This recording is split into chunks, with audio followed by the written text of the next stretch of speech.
ndabizi azabagezaho azabakomeza mu bihe bibi nimumwegere ntacyo muzakena nimumwegere ntacyo muzakena nimumwegere ntacyo muzabura azabambutsaho mudashoboye azabanyuzaho mutakwiye. Yo haleluya. Mbese ukeneye kumenya ibyiza bigiye kubaho hano imbere gatoya? Mbese ukeneye kumenya ibyiza Imana igiye gukorera mu gihugu cy'u Rwanda ndetse no hanze yacyo? Mbese urashaka kumenya ibyiza by'itorero ry'abanyamwuka rigiye kubaho? Niba ushaka kubimenya, nkundira maze utega amatwi iki kiganiro, tugiye kukugezaho ibyiza byinshi bitandukanye bibasha kubaka imitima y'ubwoko bw'Imana benshi bari bategereje, ariko bikaba bisohoreye muri bo, muri bake beza bayubaha, maze bakagezwaho uruhisho rw'ijambo rw'ibyiza Imana yabateguriye. Nizere rero ko muri amahoro. Ni ya nshuti yanyita abatenguha, imwe ihagarara mu kuri kw'ijambo ikaribasiga, igakora mu ruhanga rwanyu, maze ikongeramo ibyiza bituruka ku Mana. Ndabara ku bwa cya kimenyetso Imana yashyize muri mwe. Nimukomere mwafuramwe. Benshi muri twe abantu dusanzwe dusoma mu byanditswe cyangwa mu byahanuwe, ugasanga umuntu arasoma ngo hari ibihumbi 7 bitapfukamiye Bayali. Yes, nibyo koko biranditse. Ariko se ibi bihumbi 7 bizaturuka he? Bizava he? Birahagana he? Ko byamwe bihanuwe kuva na mbere? Ibi bihumbi 7 kuki bidasobanurwa ahantu bituruka cyangwa bizaturuka cyangwa biri? Ese ntibyaba byarasohoye cyangwa ntibirasohora? Ubwo bwirungiye kububaha, mbabwire aho biri, mbabwire naho bigiye guturuka, mbabwire naho bikorera, mbabwire nicyo bizakora, mbabwire niba byarasohoye cyangwa niba bitarasohora, mbasobanurire neza niba bitarasohora imikorere y'ibyo bihumbi bitarapfukamira Bayali. Tubona neza ko no mu batubanjirije Eliya yigeze ajya ku musozi ajya gusenga, ajya no mu buvumo. Ubwo yahigwaga na Ahabu, gihe kiragira abwira Uwiteka ati ninjye muhanuzi w'Uwiteka usigaye wenyine. Imana iramubwira ati Eliya, sigaho, si we wenyine wizana umwuka w'ubwiyemezi, hari ibihumbi 7 bindi bitarapfukamira Bayali. Imana ishimwe cyane. Ndagira ngo ngusobanurire iri jambo neza nitonze kugira ngo ubashe kumva uburyohe n'icyanga cy'ijambo. Mu nkundi rero mbahe ku buhanuzi bw'ijambo.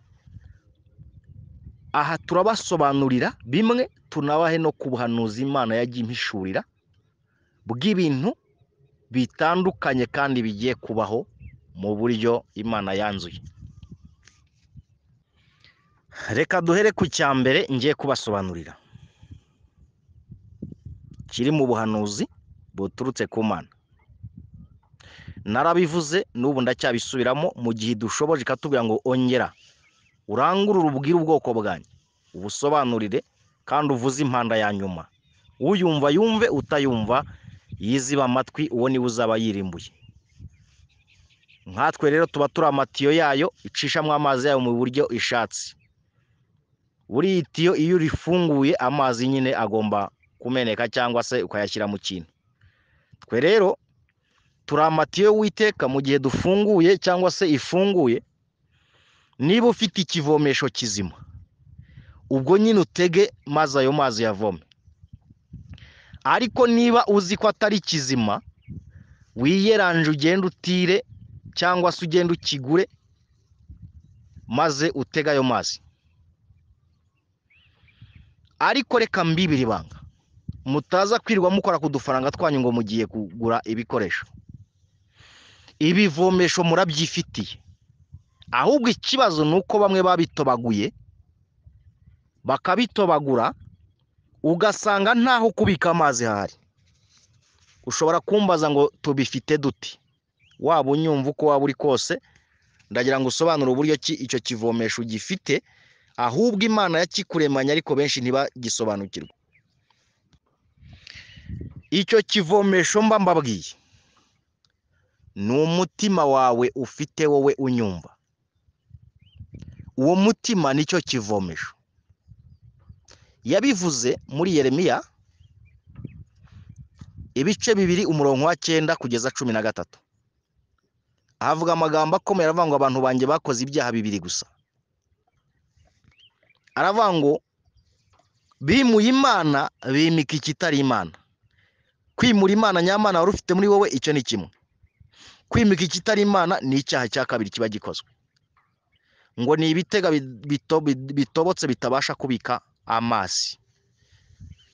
Ariko mwe mbifurije kubika amazi. Amazi asobanura imbaraga z'umwuka wera iyo ari meza, ariko iyo arimo abasobanura urupfu, kigeragezo, imyuka mibi. Mubika amazi meza rero. Yabivuze mu Migani ibice 4 guhera ku murongo wa 20 kugeza 27. Harimo amagambo yavuze ngo rinda umutima wawe kurusha ibindi byose birindwa, kuko niho iby'ubugingo byawe byose bikomoka. Uyu mutima ni biro ibitse iby'ijuru byose ndetse n'iby'isi. Ni nayo mpamvu yabivuze Matayo 6:19 kugeza 24.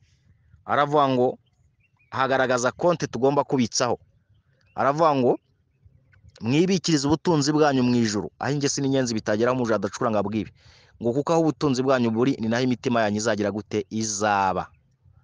Ni ibintu bibangikanye biri kumwe, kandi umutima ni biro y'Imana, niho ikorera niho igendera, nkuko yabivuze mu rwa 2 rwa Bikorinto ibice 6 umurongo wa 14 kurangiza icyo gice. Aravuga ngo atangira avuga ngo urusengero rw'Imana rwahoze n'urusengero rwa Balezabuli.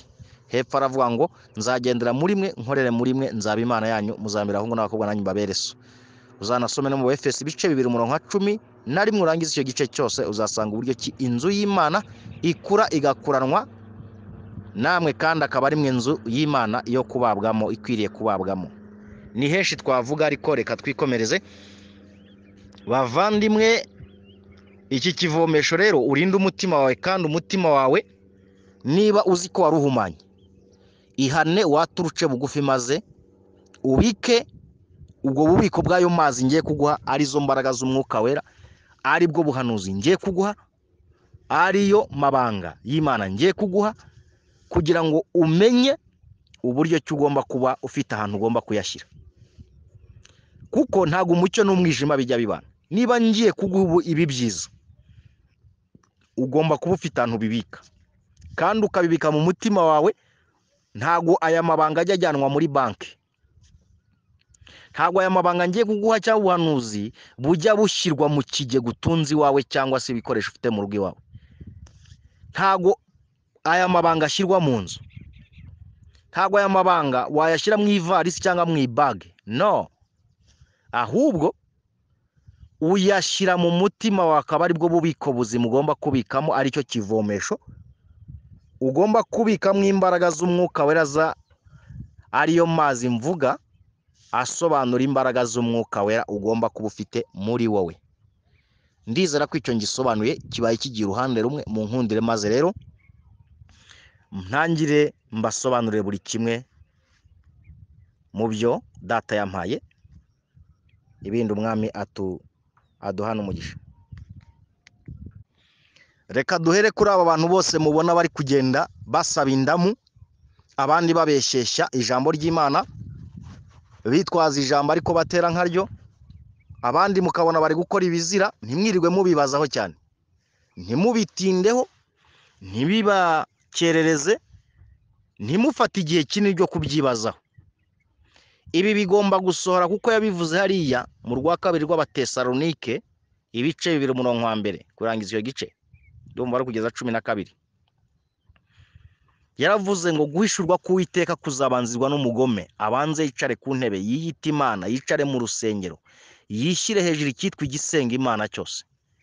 Ngo ariko ngo ubibuza uwa akuweho ari we, ngo kuko atazaza kurya ko kwimura Imana kutabanje kubaho, ngo izaba ipima uwizera iby'ukuri n'uwizera ibitari iby'ukuri. Mu nkundira ijambo ndisubiremo nitonze. Yaravuze ngo guhishurwa k'Uwiteka cyangwa mbere y'uko Imana Uwiteka agaragara kuzabanzirizwa n'umugome. Umva icya mbere azakora, azicara ku ntebe. Kabiri, azishyira hejuru. Gatatu, icyitwa igisenga Imana icyo ari cyo cyose. Kane, yicare mu rusengero. Gatanu,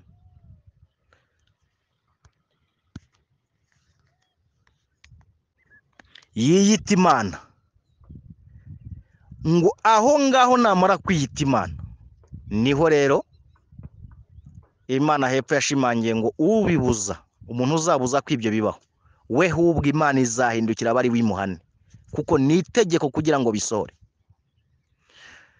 Ngo ntago azaza kurya ko kwimura Imana kutabanje kubaho, kuzabanza kube ariko kuko kuri kubera hano muri rusange ku isi hose. Ariko harimo n'igipimo. Hepfo aravuga ngo azaba apima uwizera iby'ukuri n'uwizera ibitari iby'ukuri. Iri jambo murya muryumvira neza. Niyo mpamvu aba bantu bari kubakereza, baba abanyedini, baba abantu bari gusaba indamu, baba bavuga butumwa bari kubeshya beshya, baba abahanuzi bari kugendera mu mwuka gihazi cyangwa baramu bishwe n'ibiguzi, bagahanura atari Imana yavuze, bakayibeshyira kubw'indamu kubera ko bubatse ubwami bw'inda ariko ntibubaka ubwami bw'umutima cyangwa ubwami bw'ijuru muri bo. Icyo gihe rero ntimubibazeho. Mbabazwa n'abantu bari gukererezwa n'abo bantu. Si ngombwa ko bagukerereza. Ahubwo wowe birebe uvuga utabangaba babaye icyitegererezo cy'ubuhanuzi buri kubasohoraho kandi kibi, wowe ahubwo wirinde ku cyawe giti.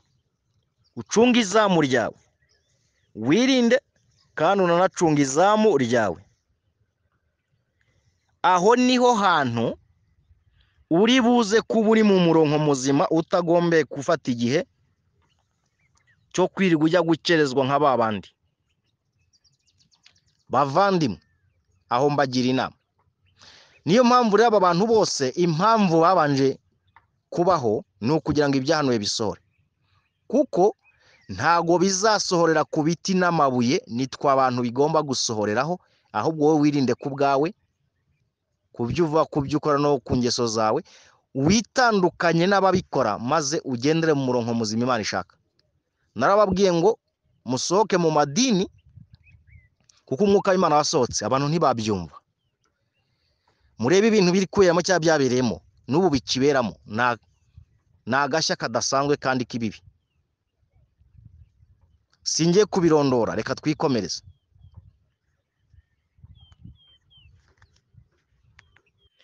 Reka nivugira impamvu ikomeye nziza kandi. Aba bantu Imana yemeye ko babaho kugira ngo basimburwe na bya bihumbi 7 bitapfukamiye Bayali. Abo bantu nibo bagiye kubasimbura. Abo bantu rero barava hehe? Reka naho mpabasobanure muhumve neza. Aba bantu nizansuzugurwa zababajwe, bamwe bihanganye bazira gukiranuka mu bintu byose baciyemo cyangwa bacishijwemo. Ni bamwe basetswe, babita ibyo batari byo, babita amazina atariyo, babita ko babaye imburamukoro, ntibakora ntibagira bate. Abo bantu Imana ije kubavunjira, ibahe agaciro batswe, ibaha umudendezo bambuwe, ibaha umunezero batswe, ibaha amahoro batari bafite, ibaha ijambo aho bari buriye, igusebezurire aho wasebereye, igusebezure.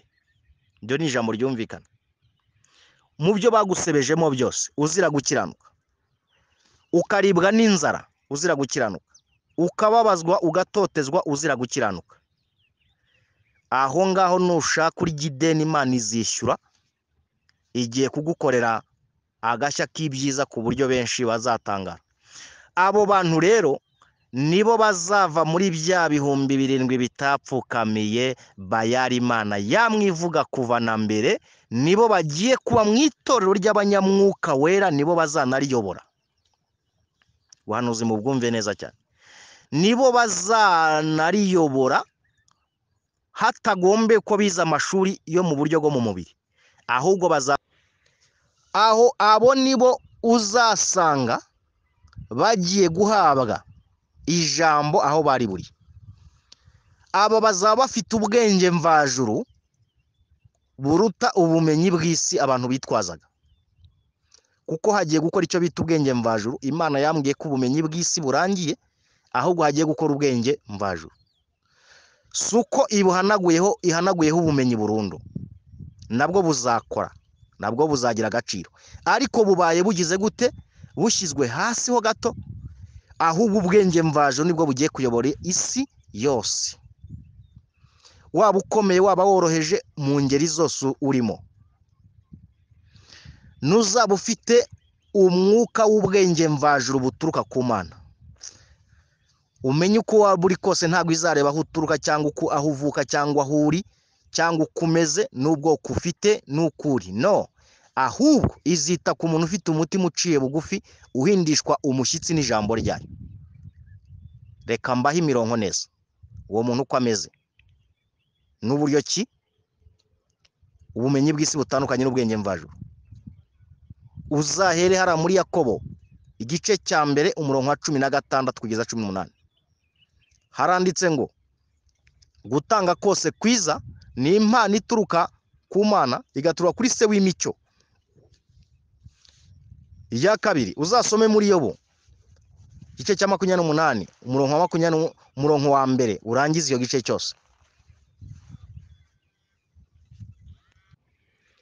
Yobu 28 umurongo wa mbere kurangiza icyo gice. Yesaya 11 umurongo wa mbere kugeza 9. Rwa kabiri rwa Petero igice cya mbere umurongo wa 5 ugeze 12. Reka nsoreze aho ngaho kugira ngo uhumve neza uhisomere. Reka twikomereze. Iri torero ry'abanyamwuka rigiye kubaho kandi rirabaho nyuma yuko Imana igiye kubanza guhemba no guhana kubayikoreye ibibi, ibiture inyiturano zihwanye n'ibyo bakoze. Kubakoze ibyiza, ibiture ibyiza bihwanye n'ibyo bakoze. Bagiye kuba mu itorero ry'abanyamwuka rigiye kuvuga ukuri kudasanzwe. Ikindi yambwiye nuko iri torero rya Kristo rigiye kubaho rizakorerwamo n'ibi bihumbi 7 bitapfukamiye Bayali, bivuye muri izi nsuzugurwa zitemerwaga. Nibo bantu bazaba bafite ijambo ry'ukuri ridasanzwe n'ubutwari. Harimo n'abazaba batari bakijwe neza ariko ibafiteho umugambi. Abo barahiriwe, abo nabazihana nyuma Imana yambwiye ngo nabizashyira ku mugereka. Ubyumve neza, ni nka babandi nyine nka kwa kundi kira gisambo kihaniye ku musaraba, kihana kuri finali kandi kiri kuri dogere yo gupfa. Niko nabandi nabo bameze, kandi kuba ari kubikora vuba cyane mbere yuko Imana iza kutuganiriza.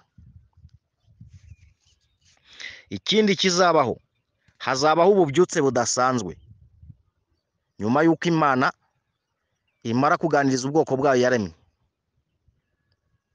Ikindi kizabaho, hazabaho agakiza kadasanzwe kandi kazaba gahagaze mu kuri no mu mwuka wera karuta akabatubanjirije. Abantu bazaba bagari mu mwuka wera no mu mubiri. Abantu bazaba bagari mu mwuka wera kandi bazaba bafite kurama. Izongerera abantu igihe cyo kubaho cyo kurama. iri torero ry'abanyamwuka rigiye kubaho nta kuvuga ngo ni mu gihugu kimwe, usibye ko hazaba hariho iki Gicumbi muri Afurika, uhereye mu Rwanda muri Afurika. Nicyo gihugu cyangwa se nicyo gihugu kizaba gihagarariye ibindi, uhereye mu Rwanda kuzenguruka isi yose. Andi mahanga yose naho hazajya havamwo abantu Imana yemera mu moko yose, mu buryo bwose butandukanye. Aho rero niho rya jambo rigiye gusohora ngo buri dini yose izavamo umugeni. Aho niho hagiye kubaho guhuza umutima, basenga, umwuka wera kongera kururuka akabana n'ubwoko bwayo, bakumva icyanga n'uburyohe bituruka ku Mana, bakumva uburyo ki ukuri kwari kwarakuweho ahubwo gusubijweho. Aho niho abana b'Imana bagiye kongera kugira agaciro. Niyo mpamvu rero nababwira ngo aha yabivuze muri Luka ibice 22 umurongo 28 kugeza 30, yavuze amagambo meza aravuga ngo nimwe mwagumanye nanjye, mwihanganana nanjye mu byo nageragejwemo byose, nanjye mbabikiye ubwami, nzabaha gucira imiryango 12 ya Isirayeli twicaranye ku ntebe imwe, kandi muri mu bwami bwanjye. Muzahasome neza. Aba rero mbifurije kuguma mu murongo w'abantu bagomba kwihanganira buri kimwe cyose, maze Imana ikabanza igakora ibyo yagambiriye byose. Nyuma yabyo Imana ikajya yaha abantu kubaho neza kandi bake beza. Mu bumana bwayo, ibibumbano byayo nta uzabibuza cyangwa uzayibuza kubigenza uko ishatse, kuko ikibumbano nticyabaza ukibumba ngo ngenza gutya, ahubwo ikibumba kigenza uko ashatse. Muri Yeremiya yarabivuze, mu Baroma yarabivuze, hose. Ubwo rero wowe unyumva ibyo bintu ugomba kubyubahiriza kugira ngo uhagarare mu murongo wahishaka. Abari kubabazwa bazira gukiranuka mwese, reka mbabwire ngo nimwihangane kuko mushonje muhishiwe, kandi icyo ubibye nicyo usarura. Kandi mwibuke mu Bagalatiya rimwe, nako Abagalatiya ibice 6 umurongo wa mbere, Abagalatiya ibice 6 umurongo wa mbere kuranga icyo gice hepfo, harimo amagambo yavuze ngo ubibira mu mubiri azasarura kubora, ariko ubibira mu mwuka wera azasarura ubugingo buhoraho.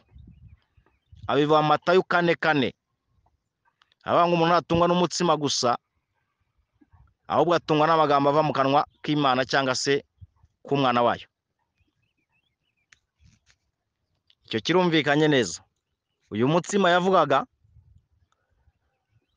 ni ibyo tubonera kuri iyi si mu buryo busanzwe bw'ibyo turya, ariko ikagaragaza ko hari igihe bishobora kuba utashobora kuyibona, ariko ukaba ufite iby'ubwami bw'ijuru, kuko umuntu abamo babiri, hari umuntu w'imbere hari n'uw'inyuma.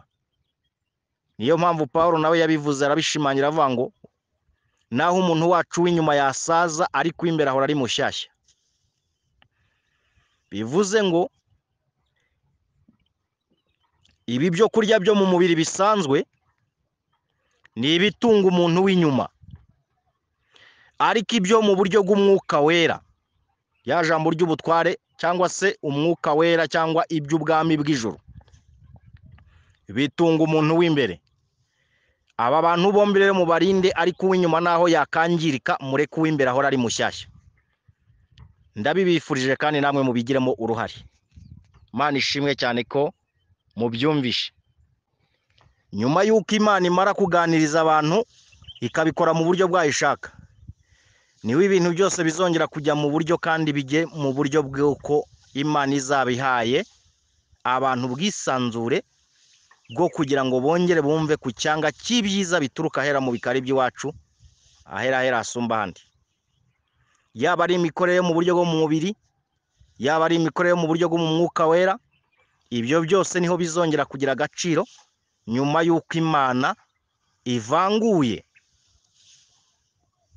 ukora ibyiza n'ukora ibibi, uwo ari we wese aho ava akagera. Imana rije gukora uburyo bw'uko ije kurobanura amasaka iyakure mu rukungu, ije kurobanura intama n'ihene,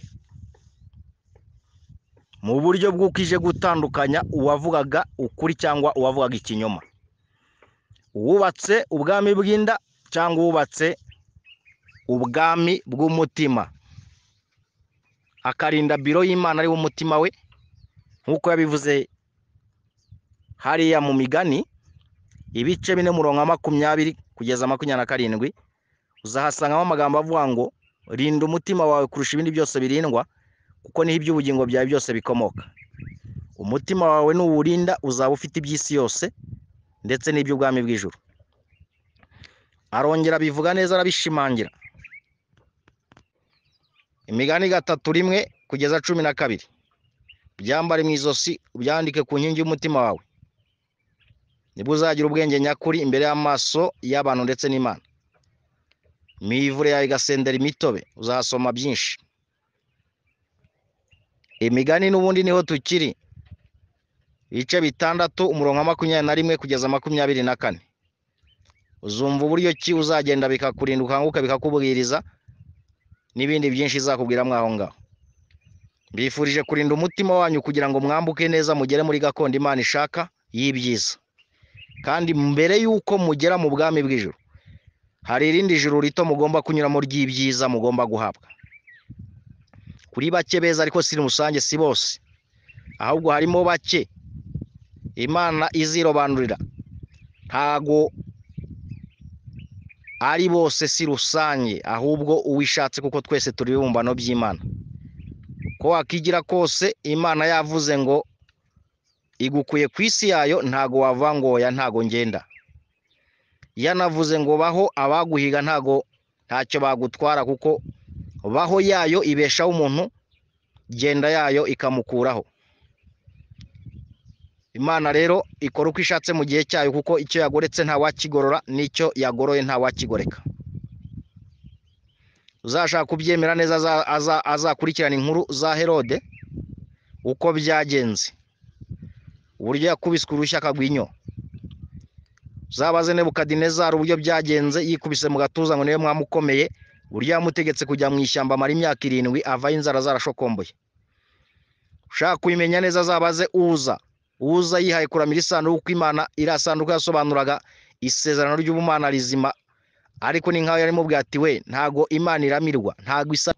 Muzabaze Uza yihaye kuramira isanduku y'Uwiteka, Imana iramukumbanya. Ntago Imana iramizwa, nta nubwo iramirwa, nta nubwo isaba inkunga cyangwa umusadiri ihagije mu bumana bwayo.